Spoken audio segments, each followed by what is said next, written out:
Luka yang dulu membungkamnya, kini jadi suara bagi banyak perempuan lain.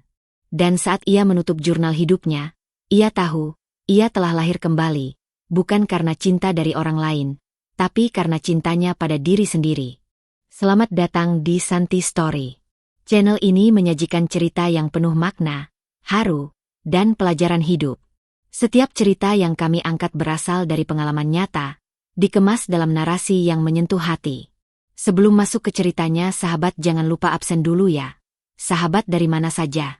Untuk kamu yang belum subscriber jangan lupa subscriber.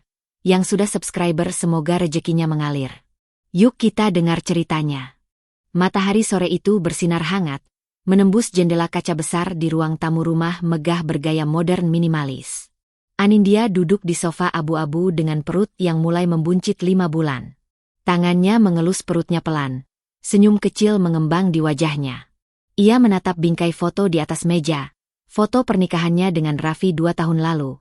Saat semuanya masih terasa seperti mimpi indah yang penuh harapan. Raffi adalah pria sederhana yang ia temui di sebuah seminar kewirausahaan. Kala itu, Raffi menjadi salah satu peserta yang aktif bertanya dan punya pandangan menarik soal bisnis kecil menengah. Anindya tertarik bukan karena tampangnya, melainkan karena wawasannya. Mereka bertemu beberapa kali setelah itu, lalu jatuh cinta dalam kesederhanaan. Tanpa pernah menyebutkan latar belakang keluarganya, Anindya menyamar sebagai wanita biasa yang membuka usaha warung kopi. Ia ingin dicintai karena dirinya, bukan hartanya. Raffi datang dari keluarga pas-pasan. Ibunya seorang janda pensiunan guru SD, hidup sederhana di pinggiran kota. Ia adalah anak tunggal yang mandiri dan pekerja keras. Itulah yang membuat Anindya yakin untuk menikah dengannya, meski banyak sahabat dan rekan bisnisnya menyaksikan pilihan itu. Tapi ia menolak jadi perempuan yang hanya mengejar status sosial. Ia ingin jadi istri dari seorang lelaki yang bisa diajak tumbuh bersama, bukan hanya bermodal harta. Pernikahan mereka sederhana namun hangat. Tak banyak undangan, hanya keluarga dekat dan beberapa sahabat. Anindya tetap menutupi identitas aslinya. Bahkan Raffi hanya tahu ia punya warung kopi kecil di pusat kota. Padahal Anindya adalah CEO dari sebuah perusahaan multinasional yang bergerak di bidang teknologi digital, yang namanya sudah dikenal luas di Asia Tenggara. Ia menyembunyikan jabatannya dan memilih tetap bekerja di balik layar. Hanya muncul melalui perantara manajer utama yang sudah lama ia percayai. Ia ingin melihat bagaimana suaminya berkembang tanpa tekanan dan bayang-bayang istrinya. Di awal pernikahan, Raffi sangat manis. Ia mengantar Anindya periksa kandungan, memasak saat istrinya mual, dan tak henti-henti membelai perutnya dengan penuh cinta.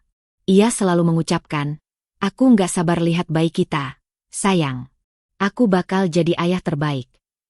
Anindya merasa bahagia, meski kelelahan mengurus bisnis besar sambil menyembunyikan identitas. Ia bangun jam 4 pagi, menyiapkan sarapan, lalu duduk di ruang kerjanya untuk rapat daring dengan mitra luar negeri. Sore baru ia beranjak ke toko kopi kecilnya yang dijadikan kedok agar Raffi percaya pada kehidupan biasa istrinya. Tak pernah sekalipun ia mengeluh. Ia mencintai Raffi, dan itu cukup untuk menanggung semua lelahnya. Namun perlahan, semua berubah. Raffi mulai jarang pulang tepat waktu. Awalnya alasan lembur. Lalu rapat mendadak. Kemudian mulai jarang mengangkat telepon. Pesannya dibalas singkat. Nada bicaranya tak lagi hangat. Wajahnya lelah, tapi bukan karena kerja. Ada sesuatu yang Anindya rasakan. Naluri seorang istri. Ia hanya belum tahu apa. Suatu malam, Anindya menunggu hingga larut. Jam menunjukkan pukul 1.30. Raffi belum juga pulang. Ia duduk di meja makan, menatap hidangan yang sudah dingin. Telur dadar gulung kesukaan suaminya tak tersentuh. Hatinya mulai dihantui banyak pertanyaan. Ia mencoba menelpon, namun hanya masuk ke pesan suara. Ketika akhirnya Raffi pulang, ia langsung berjalan ke kamar tanpa menyadari istrinya duduk dalam kegelapan. Wangi parfum asing tertinggal di jaket yang ia letakkan sembarangan di sofa. Bukan parfum pria. Wangi manis dan tajam. Terlalu asing. Terlalu mencolok. "Mas, tadi dari mana?" tanya Anindya pelan, mencoba bersikap tenang. Raffi terlihat kaget. Ia baru menyadari keberadaan istrinya di ruang tengah. Ia berusaha tersenyum, meski canggung. Maaf, sayang. Rapatnya molor. Lanjut makan malam bareng klien. Tadi sinyal jelek di restoran. Restoran apa? Kok wangi parfumnya seperti parfum cewek? Tanya Anindya hati-hati, tidak menuduh, hanya bertanya. Raffi mendekat dan memeluknya sambil tertawa pelan. Aduh, kamu nih, itu tadi duduknya dekat sekretaris bos. Dia parfumnya nyengat banget, mungkin nempel di jaket. Udah, jangan curiga yang aneh-aneh, ya? Aku capek banget. Anindya diam. Ia membalas pelukan itu, tapi hatinya kosong. Untuk pertama kali, pelukan itu tak memberi rasa nyaman. Hanya menambah kegelisahan yang sejak tadi menggerogoti benaknya. Keesokan harinya, saat Anindya duduk di toko kopinya dan mengecek laporan keuangan perusahaannya lewat laptop, asistennya mengirim laporan bahwa Raffi baru saja mengajukan kenaikan jabatan secara diam-diam, memakai proposal bisnis milik perusahaan yang tak seharusnya dia akses. Proyek yang seharusnya dirahasiakan. Tak banyak yang tahu dokumen itu kecuali jajaran direksi dan CEO. Hati Anindya bergetar. Bukan hanya soal parfum wanita semalam, tapi kini ada ancaman yang lebih besar. Raffi tidak hanya berubah, dia mulai melangkah ke wilayah yang seharusnya tabu. Ia belum tahu siapa istrinya sebenarnya, tapi sudah berani menyentuh area kekuasaan yang bukan miliknya. Dan Anindya tahu, ini baru permulaan dari badai yang jauh lebih besar. Perutnya kembali bergerak kecil. Ia menunduk, mengelusnya sambil berbisik. Maafin ibu, ya? Ibu harus cari tahu semuanya. Demi kamu. Demi kita. Pagi itu, langit mendung menggantung di atas rumah Anindya. Aroma teh melati menyebar dari dapur, bercampur dengan wangi kayu manis dari roti panggang yang baru matang. Anindya duduk di meja makan, mengenakan daster longgar berwarna biru muda. Tangannya memegang cangkir teh, namun tak sekalipun ia menyeruput. Matanya kosong menatap pintu depan yang tertutup rapat. Sudah hampir 2 minggu Raffi pulang larut hampir setiap hari. Wajahnya tak lagi hangat saat menyapa. Ciuman di kening yang dulu menjadi rutinitas setiap pagi kini hanya digantikan dengan anggukan cepat dan suara terburu-buru. Aku duluan ya, sayang. Hari-hari Anindya yang dulu penuh tawa kini dipenuhi keheningan dan pertanyaan. Kandungannya kini memasuki bulan ke-6, namun kebahagiaan yang seharusnya ia rasakan justru tergantikan oleh kekhawatiran yang menggumpal di dada. Rara, asisten rumah tangganya, mendekat sambil membawa piring berisi potongan buah. Ia tampak ragu, menatap Anindya seperti menyimpan sesuatu yang ingin dikatakan tapi takut salah tempat. Bu, suara Rara pelan, nyaris seperti bisikan. Anindya menoleh pelan. Iya, Ra. Rara menggigit bibirnya. Maaf sebelumnya, Bu. Saya bukan mau ikut campur. Tapi, tadi pagi waktu saya lagi rapihin laundry, saya nemu jaket Pak Raffi yang di saku dalamnya ada parfum wanita. Bu, wanginya kuat banget. Saya kira awalnya punya ibu. Tapi, bukan parfum yang biasa ibu pakai.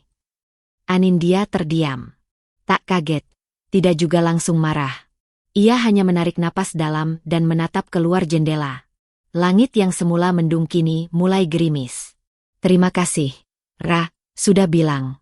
Simpan ini antara kita saja. Ya, ujarnya tenang. Setelah Rara berlalu, Anindya masuk ke kamar. Ia membuka lemari pakaian, mengambil jaket hitam milik Raffi, dan mencium saku dalamnya. Aroma menyengat bunga lili tercampur alkohol menusuk hidungnya. Parfum mahal. Bukan parfum pria. Tangannya bergetar. Tapi ia berusaha menahan air mata. Ia kembali duduk, menyalakan laptop, dan mulai membuka file kerja. Namun pikirannya tak benar-benar ada di sana. Sesekali ia melirik ponselnya, berharap Raffi mengirim pesan atau menelepon seperti dulu. Tapi layar tetap kosong. Sore hari, Raffi pulang lebih cepat dari biasanya. Anindya yang sedang duduk di ruang tamu pura-pura membaca buku. Raffi masuk dengan wajah lelah. Jaket tersampir di tangan. Ia langsung menuju kamar tanpa menyapa. Tak lama kemudian, Anindya berdiri dan masuk ke kamar. Raffi sedang mengganti bajunya, tampak gugup saat melihat Anindya masuk tiba-tiba. Kamu pulang cepat hari ini, ujar Anindya sambil tersenyum tipis. Iya, Rapatnya batal. Bos sakit, jawab Raffi cepat, tanpa menatap. Bos kamu yang mana? Kan kamu bilang semalam kalau hari ini ada presentasi penting buat klien luar negeri. Raffi terdiam sejenak, lalu tertawa kaku. Oh, itu maksudnya bukan bos langsung. Asisten bos. Dia yang pegang proyek itu. Anindya hanya mengangguk. Ia tak memperdebatkan. Tapi di dalam hatinya, jawaban Raffi mulai terdengar seperti puzzle yang tak cocok satu sama lain. Terlalu banyak lubang. Terlalu banyak alasan. Malam harinya, saat Raffi tertidur, Anindya duduk di ruang kerja. Ia membuka laptop Raffi yang diam-diam ia pinjam setelah menyalin password yang dulu pernah ia lihat saat Raffi mengetik cepat. Setelah membuka beberapa dokumen, ia menemukan sesuatu yang membuat jantungnya berhenti berdetak sejenak. Folder bernama Client D, berisi beberapa foto presentasi dan catatan pribadi Raffi. Tapi yang paling mencolok adalah sebuah catatan kecil di bagian akhir dokumen. Pastikan Desi tidak tahu aku sudah menikah. Jangan biarkan dia tahu statusku. Desi? Siapa Desi? Anindya menatap layar laptop itu lama. Lalu, dengan pelan, ia memejamkan mata. Tangannya mengelus perutnya sambil berbisik lirih. Ternyata benar. Ya, nak? Ibu bukan cuma lelah, tapi juga ditipu. Beberapa hari kemudian, Raffi semakin jarang tidur di rumah. Alasannya selalu berganti. Proyek mendesak, klien rewel, deadline perusahaan. Setiap alasan terdengar semakin dibuat-buat.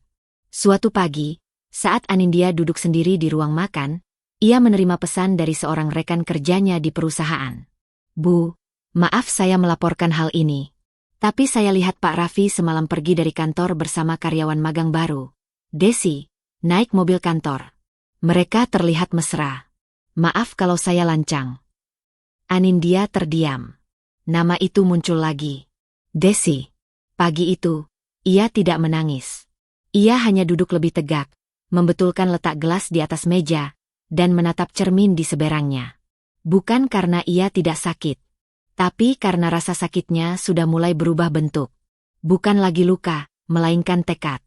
Ia belum akan bertindak. Ia masih perlu memastikan. Tapi hatinya sudah tahu, Raffi menyimpan rahasia besar. Dan saat waktu yang tepat tiba, ia akan membuka semuanya, dengan caranya sendiri. Dan saat itu, tak akan ada lagi ampun. Matahari siang itu terasa menyengat lebih dari biasanya. Anindya duduk di dalam mobilnya yang terparkir tak jauh dari gedung kantor tempat Raffi bekerja. Matanya menatap tajam ke arah pintu utama. Jantungnya berdetak lebih cepat dari biasa. Sudah 20 menit ia menunggu, dan di genggamannya, ponsel terus bergetar karena pesan tak penting dari grup keluarga atau notifikasi pekerjaan. Tapi yang ia tunggu bukan notifikasi. Hari ini, ia ingin melihat dengan mata kepalanya sendiri. Sebenarnya, beberapa hari terakhir ia mencoba menahan diri. Ia tak ingin bersikap seperti istri paranoid yang mencurigai setiap gerak suaminya. Tapi semua bukti tak lagi bisa diabaikan. Mulai dari intensitas lembur yang aneh, panggilan telepon yang dijawab sambil berbisik di balkon, hingga senyum tipis di sudut bibir Raffi yang hanya muncul saat memandangi layar ponsel, senyum yang dulu hanya miliknya. Dan semua itu, selalu disertai satu nama, Desi.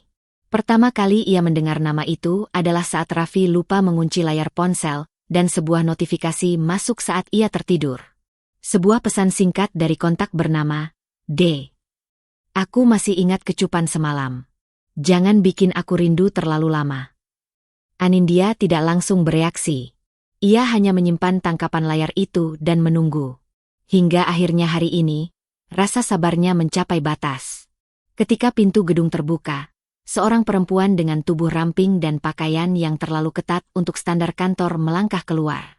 Rambutnya panjang bergelombang, dicat coklat kemerahan, dan sepatunya berhak tinggi dengan langkah yang sangat percaya diri. Anindya tahu, itu Desi. Sosok yang selama ini hanya berupa nama di kepala, kini nyata di depan mata. Lalu Raffi menyusul keluar dari pintu samping. Wajahnya tertawa, senyum yang begitu lebar, senyum yang sudah lama tak dilihat Anindya di rumah. Ia menghampiri Desi dan tanpa ragu, menepuk pelan punggung perempuan itu sambil berbicara akrab. Mereka berdiri terlalu dekat untuk ukuran, rekan kerja biasa.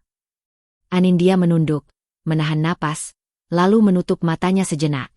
Rasanya seperti ditikam pelan-pelan. Tapi ia tidak menangis. Tidak kali ini. Beberapa jam kemudian, di rumah, Anindya duduk di ruang makan saat Raffi pulang. Lelaki itu terlihat santai, bahkan mencium pipi istrinya seperti biasa. Tapi Anindya tahu, bibir yang menyentuh pipinya tadi pagi juga dipakai untuk mencium wanita lain siang tadi. "Mas," panggil Anindya pelan saat mereka duduk berdua, makan malam. Aku lihat ada perempuan cantik yang suka nelpon kamu. Namanya Desi, ya?" tanyanya datar. Raffi sempat berhenti mengunyah, lalu tersenyum cepat. "Oh, itu. Iya, dia anak baru. Magang. Agak bawel emang. Suka nanya-nanya terus soal kerjaan. Mungkin kamu lihat dia nelpon karena dia sering minta arahan dari aku." Anindya mengangguk pelan. "Sering banget, ya? Bahkan tengah malam." Raffi tertawa, tapi suaranya kaku. "Yah, kadang dia terlalu semangat kerja. Aku juga udah bilang jangan nelpon malam-malam. Mungkin kamu perlu ganti parfum juga, Mas. Yang kamu pakai sekarang baunya manis banget. Mirip bau parfum cewek." Raffi menoleh cepat, seperti tertangkap basah. Tapi ia segera mengalihkan tatapan dan menjawab santai. "Masa sih? Mungkin nyangkut dari ruang meeting. Kadang duduk dekat dia sih, ya mungkin nempel." Obrolan berhenti di situ. Tapi bagi Anindya, semua jawaban Raffi bukan penjelasan. Semuanya adalah pembenaran. Ia mencium kebohongan yang semakin lama semakin didekap rapat. Malam itu, Anindya memutuskan meminta asistennya di kantor untuk menyelidiki latar belakang Desi secara diam-diam. Tak perlu detail rumit, cukup tahu siapa dia, dari mana, dan apa motivasinya. Keesokan harinya, sebuah laporan singkat masuk lewat email terenkripsi ke laptop Anindya. Desi Aprilia Putri. Usia 25 tahun. Mahasiswi lulusan kampus swasta. Anak ketiga dari keluarga biasa. Sangat ambisius. Terlihat dekat dengan Raffi. Beberapa staf menduga mereka memiliki hubungan pribadi karena sering pulang bersama dan makan siang di luar kantor. Anindya membaca laporan itu dengan tangan dingin. Ia menarik napas dalam, menatap pantulan wajahnya di layar laptop. Ia tampak lelah. Tapi di balik mata yang mulai memerah, ada bara yang perlahan menyala. Di akhir laporan, ada catatan kecil. Desi pernah bercerita pada beberapa staf bahwa dia sedang dekat dengan pria mapan yang punya koneksi besar. Dia berharap bisa dijadikan asisten pribadi dan masuk ke jajaran manajerial dalam waktu dekat. Pria mapan? Anindya ingin tertawa. Desi mengira Raffi adalah seseorang dengan jabatan tinggi dan koneksi besar. Dan Raffi, bodohnya, membiarkan ilusi itu berkembang demi memuaskan egonya. Demi merasa hebat di hadapan wanita muda yang menginginkannya bukan karena cinta, tapi karena kekuasaan yang ia sendiri tak miliki. Malam itu, Anindya duduk di pojok tempat tidur sambil memandangi perutnya. Ia mengelus lembut bagian yang perlahan membesar. Ada kehidupan di sana. Kehidupan yang hadir bukan karena cinta yang murni, tapi karena kepercayaan yang ia tanamkan sejak awal. Tapi sekarang, ia sadar kepercayaan itu sedang dilukai dari dalam. Dan wanita bernama Desi itu bukan hanya mengusik rumah tangganya, tapi juga menguji batas kesabarannya sebagai seorang perempuan. Anindya tahu ia belum bisa bertindak gegabah. Tapi langkah-langkah kecil sudah ia siapkan. Satu persatu kebenaran akan ia buka. Bukan hanya untuk dirinya, tapi juga untuk anak yang sedang ia kandung. Karena tak ada yang lebih berbahaya dari seorang perempuan hamil yang dikhianati. Musik menggema pelan di dalam ballroom hotel bintang 5 yang disulap mewah untuk pesta tahunan perusahaan. Lampu gantung kristal berkilauan di langit-langit, menebar kemewahan yang menggoda mata. Para tamu datang dengan busana formal, berdiri di kelompok-kelompok kecil, tertawa, bersulang, dan membicarakan proyek-proyek besar yang tengah berjalan. Anindya berdiri di balik tirai samping dekat pintu masuk ruangan, mengenakan gaun panjang sederhana berwarna gading lembut. Perutnya yang membuncit 7 bulan dibalut anggun oleh potongan kain yang jatuh lembut ke lantai. Wajahnya dipulas tipis, nyaris tak mencolok dibanding para tamu wanita lain yang tampil mencolok dan glamor. Ia bukan tidak mampu mengenakan berlian di leher atau gaun mahal rancangan luar negeri. Tapi malam itu, ia ingin datang sebagai perempuan biasa. Ia ingin melihat segalanya dari mata orang luar. Ingin tahu, siapa yang jujur saat tak tahu siapa yang sedang mereka hadapi. Pesta itu digelar atas nama perusahaan tempat Raffi bekerja. Padahal semua ini miliknya. Dari gedung kantor, sistem operasional, hingga anggaran pesta. Tapi tak ada yang tahu, karena Anindya memilih jadi CEO bayangan selama bertahun-tahun. Ia hanya muncul lewat video atau rapat daring dari balik layar, menggunakan nama samaran yang bahkan staf senior pun tidak tahu rupa aslinya. Namun malam ini, ia memutuskan datang. Bukan hanya untuk kejutan, tapi karena hatinya tak lagi mampu menahan beban kecurigaan dan luka. Ia ingin melihat langsung, ingin membuktikan dengan mata sendiri, sejauh mana pengkhianatan yang selama ini hanya terasa samar di hati. Langkahnya pelan menembus kerumunan. Beberapa staf melirik, tapi tak mengenali siapa dirinya. Anindya tersenyum tipis dan menyatu dalam bayang-bayang pesta. Lalu matanya menangkap sosok yang familiar. Raffi.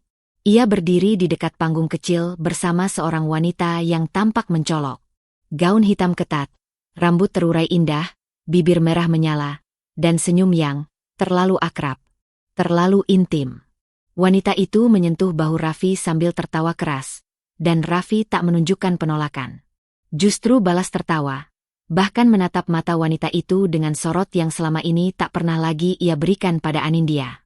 Anindya menarik napas pelan. Tenggorokannya mengering. Suasana pesta mendadak terasa sesak.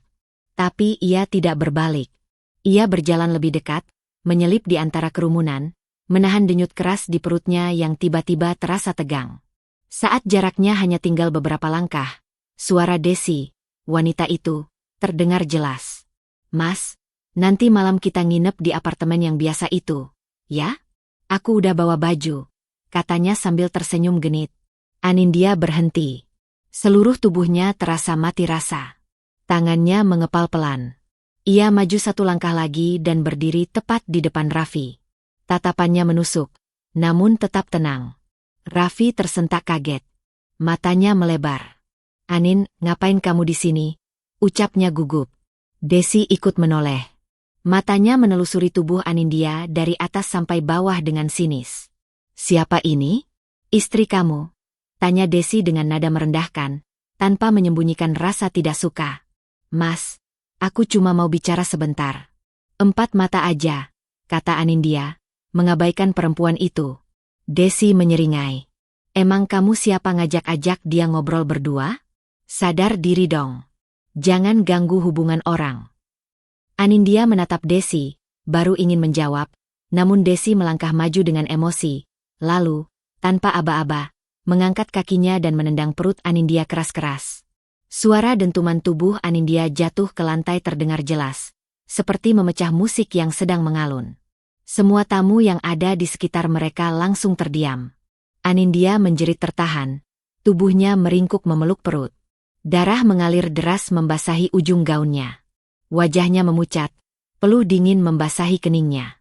"Masa kau gila? Aku istrinya. Anak kami." Suaranya pecah dalam tangis, matanya nanar menatap Raffi yang masih berdiri diam. Namun bukan pelukan yang datang. Bukan kepanikan dari suaminya. Yang ia terima hanyalah suara Raffi yang terdengar datar dan dingin. "Jangan bikin drama di sini, Anin. Malu-maluin. Ini acara kantor." Anindya tak percaya. Tubuhnya gemetar. Bukan hanya karena sakit di perut yang mengoyak, tapi juga karena kata-kata itu. "Malu? Kamu bilang aku memalukan? Padahal, aku yang..." Suaranya menghilang. Tubuhnya melemah. Pandangannya mulai mengabur. Teriakan mulai terdengar dari kerumunan. Seseorang berlari memanggil ambulans. Raffi berdiri mematung. Desi justru sibuk membenahi gaunnya, mengumpat karena pesta menjadi berantakan. Anindya dilarikan keluar ballroom dengan tandu, sementara darah terus mengalir dari antara pahanya. Satu tangan masih menggenggam erat perutnya. Dalam bisikannya yang hampir tak terdengar, ia menggumam. "Bertahanlah, nak. Tolong jangan tinggalkan ibu." Namun di lubuk hatinya yang paling dalam, ia tahu, semuanya tak akan pernah sama lagi. Malam itu, bukan hanya kandungannya yang terancam, tapi juga kehidupannya yang selama ini ia pertahankan dengan cinta dan kesabaran. Dan dari ranjang ambulans yang berguncang di jalanan malam, air mata Anindya mengalir deras. Ia tidak hanya kehilangan rasa, ia kehilangan kepercayaan. Dan yang lebih menyakitkan, ia kehilangan suaminya. Bukan karena kematian, tapi karena kebusukan yang tak lagi bisa diselamatkan. Suara detak monitor jantung dan bisikan perawat mengisi ruang rawat inap yang hening. Lampu redup menyinari wajah Anindya yang pucat, tubuhnya terbaring lemah dengan selimut putih menutupi bagian bawah tubuhnya. Di tangannya, jarum infus masih menancap, dan di pipinya, sisa air mata belum sepenuhnya kering. Ia terbangun dalam sunyi, seperti ditarik dari mimpi buruk yang terlalu nyata. Perutnya terasa kosong, teramat kosong. Lebih dari sekadar luka fisik, ada kehampaan yang menjerat jiwanya. Tangannya perlahan bergerak menyentuh perut. Tak ada gerakan. Tak ada denyut kecil yang biasa menendang lembut setiap malam. Yang ada hanya keheningan, menyesakkan dan sunyi. Anindya mengerjap, menahan air mata yang hendak jatuh lagi. Tapi dokter yang berdiri di dekat tempat tidurnya lebih dulu berbicara dengan suara tenang namun tegas. "Bu Anindya, kami minta maaf. Kami sudah berusaha semaksimal mungkin. Tapi, janinnya tidak tertolong. Kandungan ibu mengalami trauma hebat akibat benturan keras. Pendarahannya terlalu besar." Ucapan itu menggema seperti palu yang menghantam keras di dalam kepalanya. Dunia terasa berhenti. Ia hanya bisa mengangguk pelan. Tidak berteriak, tidak menangis. Hanya diam. Saking dalamnya luka, air matanya pun enggan keluar. Yang tersisa hanyalah kehancuran yang begitu sunyi. Suster mengganti infus, merapikan selimut, lalu pamit keluar. Sepeninggal mereka, Anindya benar-benar sendiri. Tak ada pelukan suami. Tak ada genggaman tangan yang menguatkan. Raffi bahkan tak muncul sejak tadi malam. Bukan hanya tak datang, tapi juga tak menelpon. Dan ketika akhirnya ia mengirim pesan, hanya satu kalimat yang masuk ke layar ponsel. "Kamu sih yang cari masalah. Harusnya gak bikin keributan di acara kantor." Anindya memandangi pesan itu lama, seolah tak percaya dengan isi kalimat itu. Matanya menatap layar yang perlahan menjadi buram karena air mata yang tak bisa ia bendung lagi. Tangis itu akhirnya pecah juga, namun tanpa suara. Tubuhnya bergetar menahan isak. Ia menggigit bibirnya keras, menekan rasa sakit di dada yang jauh lebih menyiksa dibanding luka fisik di tubuhnya. Ia baru saja kehilangan anaknya. Buah hatinya. Kehidupan kecil yang ia jaga selama 7 bulan. Dan suaminya, pria yang bersumpah akan jadi ayah terbaik, justru menyalahkannya, mengabaikannya seperti sampah yang memalukan. Waktu berlalu lambat. Malam menjelang, lalu pagi datang, dan tak satu pun jejak Raffi muncul di ambang pintu. Yang datang hanya karangan bunga dari kantor bertuliskan formal dan dingin. Turut berduka atas kehilangan yang dialami. Semoga tabah. Tak ada nama Raffi di sana. Anindya menatap bunga itu lama, lalu mendorongnya pelan ke lantai. Vasnya pecah. Kelopak bunga tercecer. Tidak ada lagi yang ia perlu jaga. Tidak ada lagi yang ia takutkan. Sore harinya, ia duduk di kursi roda, menatap keluar jendela rumah sakit. Matahari hampir tenggelam, langit berwarna oranye lembut, tapi di matanya, semua terlihat abu-abu. Di dadanya, luka itu belum mengering. Tapi dari luka itu, tumbuh kekuatan. "Aku sudah kehilangan anakku," bisiknya pada bayangan kaca jendela. "Aku kehilangan cinta, dan sekarang, aku kehilangan diriku yang dulu percaya bahwa cinta bisa menyelamatkan segalanya." Ia menggenggam tangan sendiri. Dingin. Kosong. Tapi ada bara yang menyala di sana. "Kau tak tahu siapa aku sebenarnya, Raffi," katanya pelan, suaranya serak. "Tapi aku pastikan, kalian akan tahu rasanya kehilangan. Seperti yang kurasakan hari ini." Dan di detik itu, hati Anindya membeku. Ia tidak lagi menjadi perempuan yang menanti penyesalan dari lelaki yang menghancurkannya. Ia tidak butuh belas kasih. Ia akan berdiri. ia akan menghapus air matanya. Dan ia akan menunjukkan bahwa dari rahim yang kehilangan anak, lahir kekuatan yang bisa menghancurkan siapapun yang pernah menginjak harga dirinya. Langit Senin pagi itu mendung, seolah tahu ada badai yang akan mengguncang satu gedung perkantoran megah di tengah kota. Gedung itu biasanya riuh dengan kesibukan para karyawan. Namun pagi itu, atmosfer terasa berbeda. Ada bisik-bisik yang beredar dari satu meja ke meja lainnya. Katanya, CEO utama bakal datang langsung ke kantor pagi ini, bisik salah satu staf.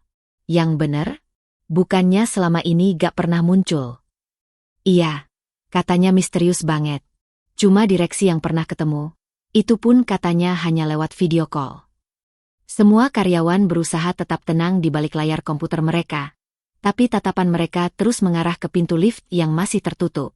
Dan saat jarum jam menunjuk pukul 9 tepat, pintu lift utama terbuka.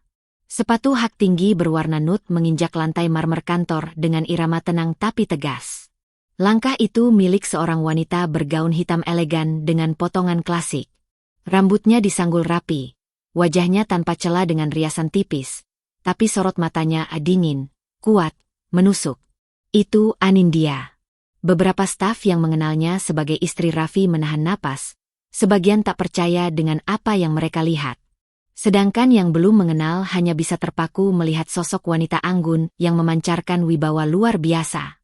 Namun reaksi paling menggemparkan datang dari dua orang, Raffi dan Desi. Raffi yang sedang berdiri di depan printer menoleh dan matanya langsung membelalak. Wajahnya yang biasanya penuh percaya diri mendadak pucat pasi, seolah melihat hantu dari masa lalu. Desi yang sedang duduk di kursinya, tertawa kecil sambil membuka media sosial. Spontan menjatuhkan ponselnya ke lantai saat matanya menangkap sosok Anindya. Ia berdiri refleks, terpaku, tidak bisa bernapas. Anindya tidak memandang mereka. Ia langsung berjalan melewati lorong, menuju ruang meeting utama yang sudah disiapkan. Tak lama, suara sekretaris perusahaan terdengar dari speaker kantor. Selamat pagi. Semua karyawan harap segera menuju aula. CEO utama perusahaan ingin memberikan pengumuman penting. Seluruh karyawan bergegas menuju aula. Tak ada yang berani telat. Momen langka ini seperti pertanda besar. Entah apa, tapi semua tahu ini bukan pertemuan biasa. Aula penuh. Suasana hening. Lalu, Anindya naik ke atas panggung kecil dengan tenang. Ia berdiri di depan layar besar, menatap seluruh karyawan dengan pandangan tajam namun tenang. Tanpa senyum basa-basi. Selamat pagi, ucapnya pelan tapi jelas. Perkenalkan, saya Anindya Putri Wijaya, CEO utama dan pemilik saham mayoritas di perusahaan ini. Suasana mendadak riuh rendah. Beberapa staf menahan napas. Beberapa yang dulu mencibir Anindya sebagai istri karyawan biasa, mendadak ingin menghilang dari muka bumi. Sementara itu, Raffi dan Desi berdiri kaku di sudut ruangan. Wajah mereka penuh kecemasan. Anindya menatap mereka sekilas, lalu kembali fokus ke seluruh ruangan. Saya berdiri di sini bukan untuk menyombongkan jabatan. Tapi saya ingin memberi contoh bahwa integritas, kesetiaan, dan moral adalah nilai-nilai penting dalam setiap perusahaan, dalam setiap hubungan, dan dalam hidup. Ia mengangkat remote, lalu menekan tombol. Layar besar menyala. Muncul rekaman CCTV dari pesta kantor beberapa hari lalu. Terlihat Desi yang menyerang seorang wanita hamil. Lalu muncul cuplikan percakapan antara Raffi dan Desi di parkiran, terekam dari kamera mobil milik Anindya. Suara Raffi terdengar jelas. Udah, kamu jangan takut. Istriku itu lemah. Gak berani ngapa-ngapain. Lagi pula, dia gak bakal tahu apa-apa. Kita main aman aja. Lalu suara Desi membalas. Kamu janji ya? Setelah kamu naik jadi direktur, kamu ceraikan dia. Aku udah gak sabar hidup enak. Layar berganti ke tangkapan layar chat. Bukti digital yang tak bisa disangkal. Semua terdiam. Wajah-wajah karyawan berubah. Beberapa menoleh dengan tatapan jijik ke arah Raffi dan Desi. Beberapa bahkan menggeleng-geleng tak percaya. Desi mulai menangis, mencoba maju ke depan. Bu Anindya, saya bisa jelaskan. Tidak perlu, potong Anindya datar. Saya sudah cukup memberi kesempatan. bahkan diam ketika kalian menghancurkan hidup saya. Lalu ia menoleh pada kepala HR. Berdasarkan pelanggaran berat terhadap etika perusahaan dan pelecehan terhadap pimpinan perusahaan, saya meminta divisi HRD untuk segera memproses pemutusan hubungan kerja atas nama Raffi Ardian dan Desi Permatasari. Efektif hari ini. Juga, semua fasilitas kantor dinonaktifkan mulai sekarang. Tepat setelah itu, 2 petugas keamanan masuk. Raffi dan Desi mencoba membela diri, tapi tak ada yang mendengarkan. Bahkan beberapa karyawan berbisik pelan, mencibir, menyeringai. Kita pikir dia yang polos, bisik salah satu staf. Ternyata licik luar biasa. Saat Desi menangis terseduh dan Raffi menunduk penuh malu, Anindya berdiri tegak. Terima kasih atas perhatiannya. Mari kita kembali bekerja dengan lebih bersih, lebih jujur, dan lebih manusiawi. Ia melangkah turun dari panggung. Aula masih hening. Tapi di balik keheningan itu, ada satu suara kecil yang mulai tumbuh di hati semua orang. Hormat. Anindya melangkah keluar ruangan. Untuk pertama kalinya, ia menegakkan kepalanya bukan sebagai istri yang tersakiti, tapi sebagai wanita yang bangkit, dan kini mulai membuka topengnya satu persatu. Gedung kantor masih terasa dingin meski matahari bersinar terang di luar sana. Suasana yang kemarin riuh karena pengungkapan identitas Anindya sebagai CEO kini berubah jadi bisu. Para karyawan bekerja dalam diam, sesekali menatap kursi kosong tempat Desi biasa duduk dengan angkuh. Sementara meja Raffi sudah bersih, tak bersisa sedikit pun kecuali sisa parfum murah yang dulu ia semprotkan berlebihan. Namun badai belum benar-benar selesai. Pagi itu, Anindya duduk di ruangannya. Wajahnya tampak tenang. Namun tangannya mengetuk meja berirama, seakan menahan sesuatu yang lebih dalam. Di depannya ada map tebal berisi dokumen hukum. Di sisi lain meja duduk seorang pengacara dari firma hukum ternama, Pak Jeffrey, yang telah dipercaya keluarga besar Anindya sejak lama. Semua laporan sudah saya susun. CCTV dari pesta, keterangan medis yang menyatakan keguguran akibat trauma fisik, juga kesaksian karyawan. Semuanya lengkap, ujar Pak Jeffrey tegas. Anindya mengangguk pelan. Matanya tak lepas dari jendela yang menampilkan langit Jakarta yang mulai mendung. Pastikan dia diproses hukum seadil-adilnya. Ucapnya tenang, nyaris seperti bisikan. Aku tak bisa biarkan keadilan diam saat anakku direnggut begitu saja. Tangannya sedikit gemetar saat menyentuh perutnya yang kini rata. Luka itu masih hangat. Ia memejamkan mata. Sejenak mengingat tawa kecil yang sempat ia bayangkan akan datang dari anaknya suatu hari nanti. Tawa yang kini tak akan pernah ia dengar.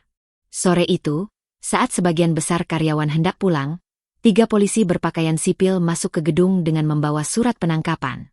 Mereka langsung menuju ruang HR, kemudian ke lantai 3, tempat divisi marketing berada. Desi sedang duduk di pantry, berusaha menyembunyikan dirinya setelah kejadian memalukan kemarin. Matanya sembab, rambut acak-acakan. Ia pikir semuanya akan mereda. Tapi begitu melihat polisi datang, wajahnya langsung pucat. Desi Permatasari, tanya salah satu petugas. Desi berdiri refleks. Saya? Ada apa ya? Andriani Anindya Putri melaporkan Anda atas dugaan penganiayaan terhadap perempuan hamil yang mengakibatkan keguguran. Anda diminta ikut ke kantor untuk pemeriksaan lebih lanjut. Ini surat penangkapannya. Desi langsung jatuh terduduk. Tidak. Aku gak bermaksud.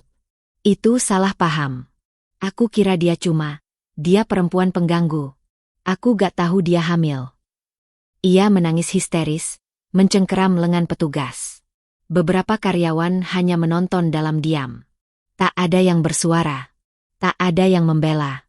Saat digiring keluar, Desi terus meronta, berharap ada yang menolong. Tapi dunia seakan membalas semua kelakuannya dalam satu hari.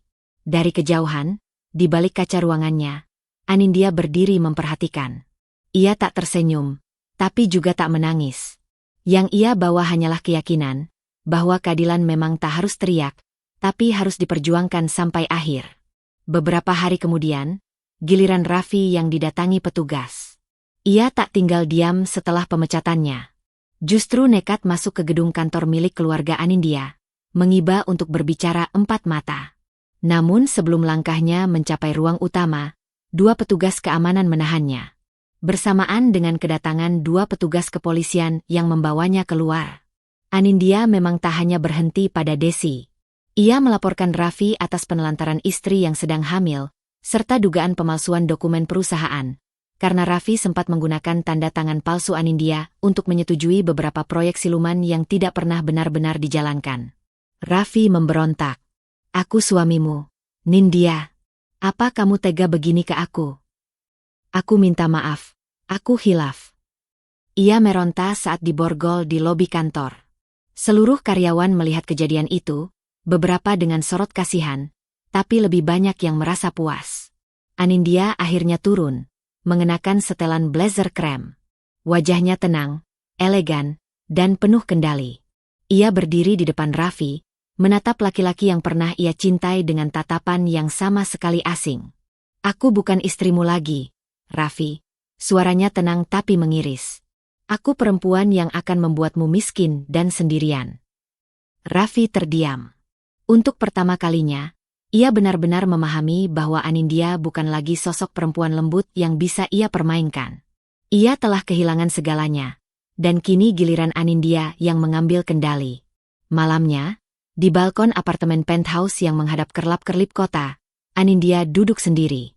Di tangannya ada segelas teh hangat, di pangkuannya tergeletak jurnal kecil yang mulai penuh dengan tulisan tangannya.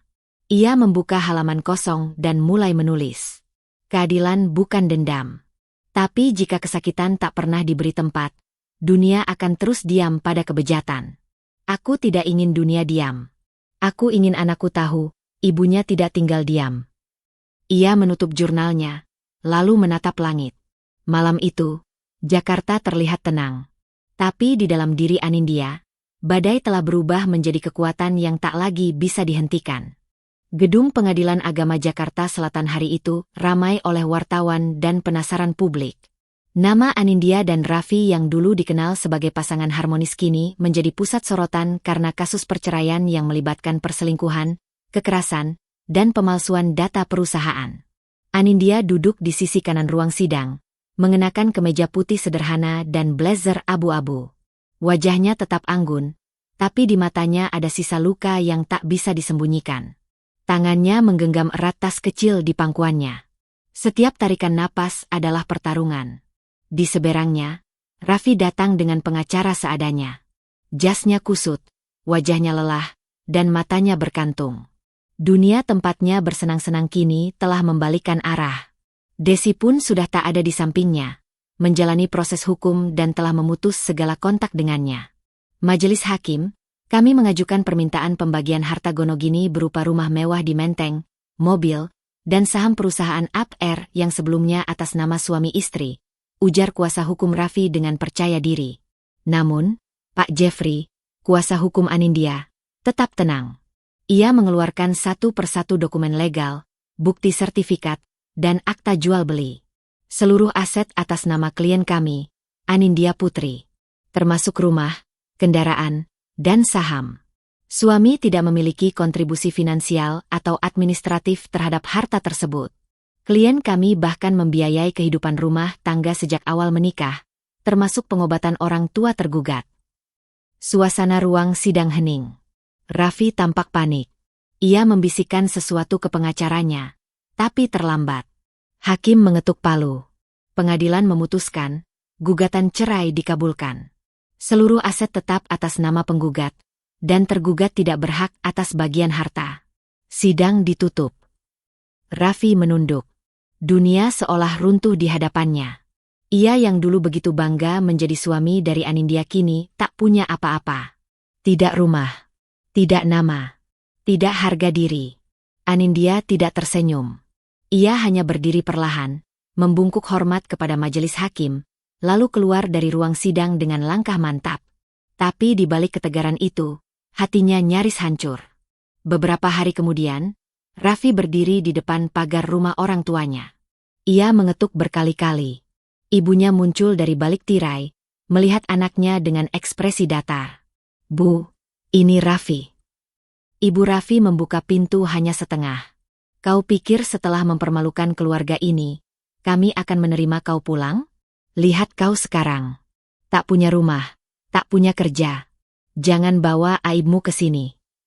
Pintu ditutup perlahan, tapi keras di hati Raffi. Ia terduduk di depan rumah sendiri, menutupi wajahnya dengan tangan. Tidak ada pelukan. Tidak ada kata-kata penghibur. Hanya dingin dan kehampaan. Sementara itu, Anindya berdiri di depan makam kecil dengan nisan sederhana. Di atasnya, nama yang tak pernah sempat ia panggil dengan suara. Akila Rania Putri, 28 minggu. Cinta kami yang pergi lebih dulu. Ia membawa boneka kecil berwarna putih yang dulu ia beli diam-diam saat tahu hamil. Ditaruhnya di samping nisan, perlahan. Tangannya menyentuh tanah itu dengan lembut, seolah masih bisa merasakan detak yang pernah tumbuh dalam tubuhnya. Aku sudah cerai, nak, ucapnya lirih. Aku berhasil, tapi kenapa rasanya tetap kosong? Air matanya jatuh satu persatu. Tak ada yang ia sembunyikan di sini. Di tempat ini, ia bukan CEO. Ia bukan perempuan kuat yang memenangkan sidang. Ia hanya seorang ibu yang kehilangan anaknya. Tangannya mengusap nisan kecil itu, lalu ia memeluknya, seolah nisan itu bisa membalas pelukannya. Ibu akan kuat, nak. Ibu janji. Untukmu, untuk hidup yang seharusnya kau punya. Ia menatap langit yang mendung, lalu menatap sekeliling pemakaman yang sunyi. Kalau nanti ibu mulai goyah, ingatkan ibu ya. Dari surga kecilmu. Langit mulai meneteskan hujan. Anindya tak bergerak, membiarkan dirinya basah oleh gerimis. Ia merasa tak perlu menutupi kesedihannya lagi.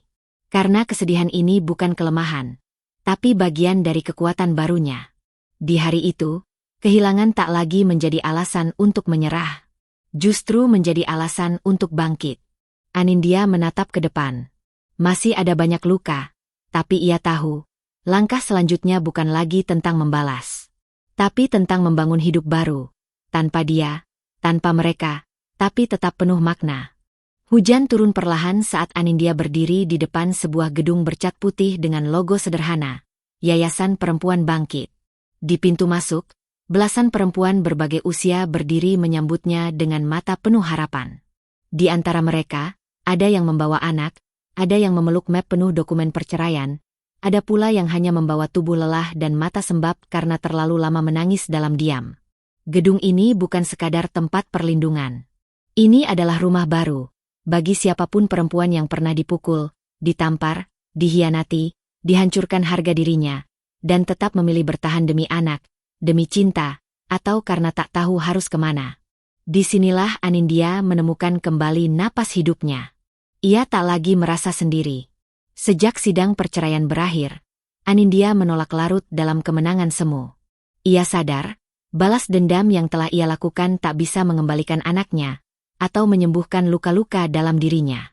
Tapi ia juga tahu, apa yang telah ia lalui bisa menjadi jembatan bagi mereka yang belum sempat bersuara.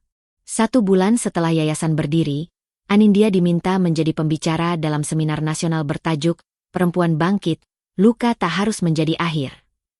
Ruangan ballroom hotel itu penuh sesak. Ratusan perempuan hadir. Di antara mereka ada yang mengenakan kebaya, gamis sederhana, bahkan pakaian kerja seragam pabrik. Semua berkumpul karena satu alasan. Mereka ingin tahu bagaimana Anindya bisa tetap berdiri tegak setelah semua pengkhianatan dan kehilangan. Anindya berdiri di atas panggung. Mikrofon di tangannya bergetar sedikit, tapi suaranya tetap stabil saat berbicara. Saya pernah berpikir, menjadi istri adalah tujuan hidup. Bahwa mencintai suami sepenuhnya akan membahagiakan saya. Tapi saya salah. Beberapa peserta mulai menunduk. Ada yang mulai mengusap air mata. Saya kehilangan anak saya karena tangan orang lain. Dan yang paling menyakitkan adalah, suami saya tidak ada di samping saya saat itu. Bahkan ia menyalahkan saya atas kehilangan itu. Tapi, hari itu juga, saya seperti dilahirkan kembali. Ruangan hening. Tak ada suara. Hanya detak jantung dan sesekali isak pelan yang menyusup dari sudut-sudut kursi. Saya sadar, hidup saya bukan untuk menjadi korban. Saya bukan sekadar istri atau mantan istri. Saya adalah manusia. Saya punya hak untuk bahagia.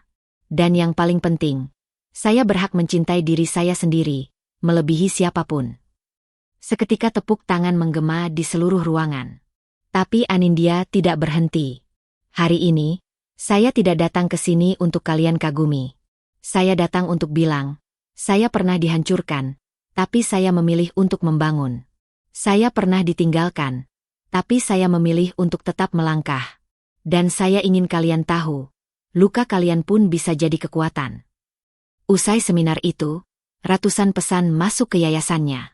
Dari perempuan-perempuan yang diam-diam menyimpan luka bertahun-tahun. Dari janda muda yang diusir keluarga karena memilih bercerai. Dari istri pejabat yang tak punya keberanian angkat suara. Bahkan dari remaja yang tumbuh dalam rumah penuh kekerasan dan ingin melindungi ibunya. Anindya membaca setiap pesan dengan hati bergetar. Ia tahu, setiap kisah adalah nyata. Dan ia merasa, ia harus terus menjadi tempat pulang yang tidak menghakimi.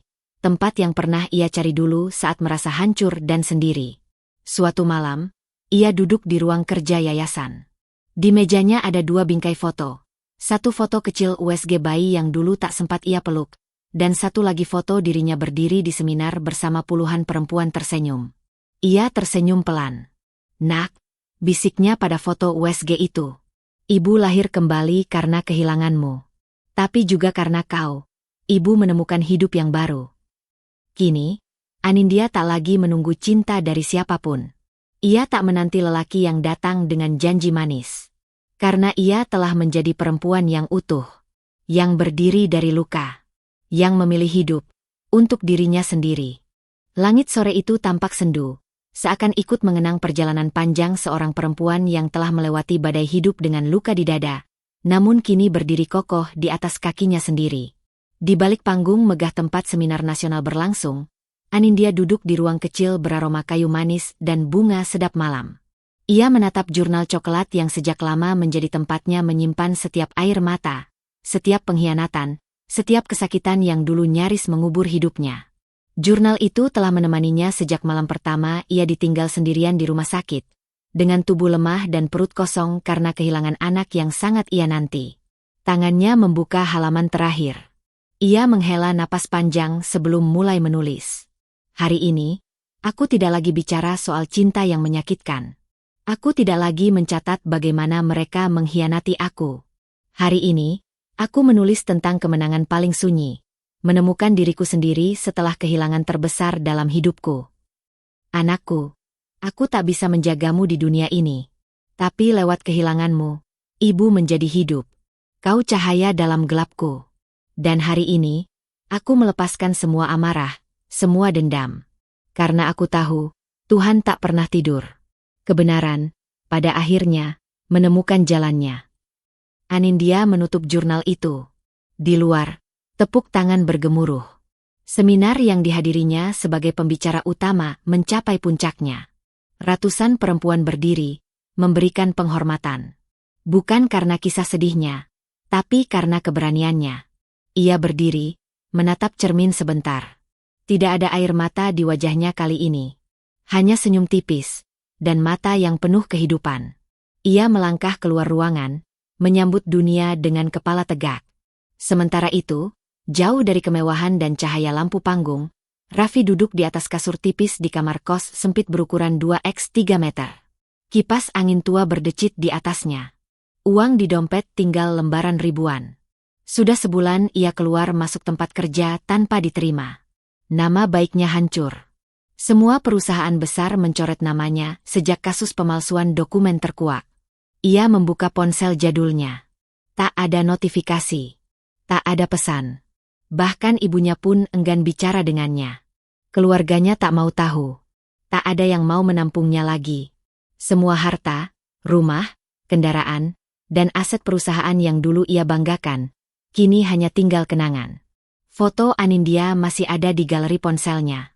Dulu ia pernah mengabaikan perempuan yang paling tulus mencintainya, hanya karena tertarik pada rayuan dan kecantikan semu. Kini, saat segalanya runtuh, ia baru sadar. Kebahagiaan yang ia cari ternyata dulu ada di rumah. Di sisi seorang perempuan yang sabar menunggu, tapi tak pernah dihargai. Namun semuanya sudah terlambat. Di sisi lain, Desi duduk dalam sel tahanan perempuan. Rambutnya acak-acakan. Matanya sembab. Setiap malam ia menangis tanpa suara, dihantui rasa bersalah dan penyesalan. Ia tak pernah menyangka semua kemenangan yang dulu ia nikmati bersama Raffi, kini menjadi hukuman yang panjang dan memalukan. Teman-temannya menjauh. Dunia gemerlap yang dulu memuja kecantikannya, kini tak sudi menyebut namanya. Setiap kali pintu sel berbunyi, ia selalu berharap itu mimpi. Tapi kenyataannya tetap sama. Ia dipenjara, dan semua yang ia incar sudah sirna. Kembali ke ruang seminar, seorang peserta maju menghampiri Anindya setelah acara selesai. Ia mengenakan kerudung lusuh, membawa anak balita dalam gendongan. Suaranya bergetar saat berkata, "Bu Anindya, terima kasih. Karena ibu, saya berani lari dari suami yang suka mukul. Saya dulu takut, tapi sekarang saya yakin, saya juga bisa hidup." Anindya memeluk perempuan itu erat. Tak banyak kata, hanya pelukan yang dalam. Di mata Anindya, perempuan itu adalah refleksi dirinya beberapa tahun lalu. Ia berjalan keluar gedung, memandang langit yang mulai memerah. Angin berhembus lembut. Ia tahu, perjalanan masih panjang. Tapi ia tidak takut lagi. Karena kini ia bukan hanya seorang penyintas. Ia adalah suara untuk yang dibungkam. Rumah bagi yang tak punya tempat pulang. Bukti hidup bahwa seorang perempuan, jika sudah memilih untuk bangkit, tak akan bisa dihancurkan dua kali. Cinta bisa membuatmu buta, tulisnya dalam benaknya. Tapi luka akan membuatmu melek. Dan aku telah melihat segalanya. Kini aku tahu, perempuan tak seharusnya diselamatkan. Mereka hanya perlu tahu bahwa mereka bisa menyelamatkan dirinya sendiri. Langkah Anindya semakin jauh. Tapi jejaknya tertinggal di hati ratusan perempuan yang hari itu pulang dengan kekuatan baru. Dan dunia pun tahu bahwa perempuan yang disakiti, jika memilih bangkit, maka dunialah yang akan berubah.